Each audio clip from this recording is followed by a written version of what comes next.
মানে সাধারণ লোকেরা অ্যাক্সিডেন্ট হয় বেশি, দুর্ঘটনায় মারা যায় বেশি। যেমন কেমন আমি আপনাদেরকে পুরো কথাটা তুলে ধরি। এই যে যারা রাজনীতি করেন ভাই, বড় বড় নেতারা মরে না, বড় বড় এমপিরা মরে না, মরে কারা? সাধারণ জনগণ।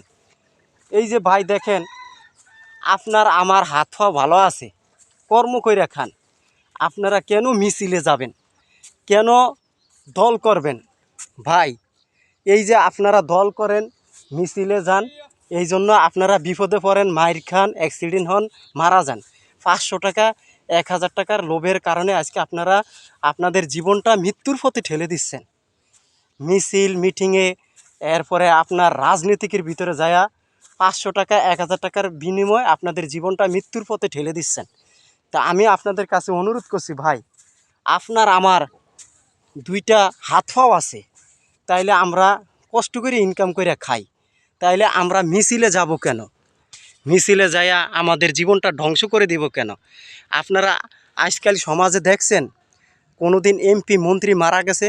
এমপি মন্ত্রী মারা যায় না, মারা যায় কারা? সাধারণ জনগণ। আজকে দেখেন আমাদের বাংলাদেশের ভিতরে হাজার হাজার জনগণ মারা যাইতে আছে। এই যে এই আপনার রাজনীতিক কইরা হাজার হাজার দর্শক মারা যাইতে আছে এবং নিরীহ লোকগুলা মারা যাচ্ছে। তা আমি আপনাদের কাছে অনুরোধ করছি প্রিয় ভাই, হ্যাঁ, 1500 টাকার কারণে আপনাদের জীবনটা ঝুঁকিপূর্ণভাবে দিতে আছেন এবং মৃত্যুর পথে ঠেলে দিচ্ছেন। এই ঠাড়া রোদের ভিতরে আইসা ভিডিও বানিয়ে আপনাদেরকে দেখা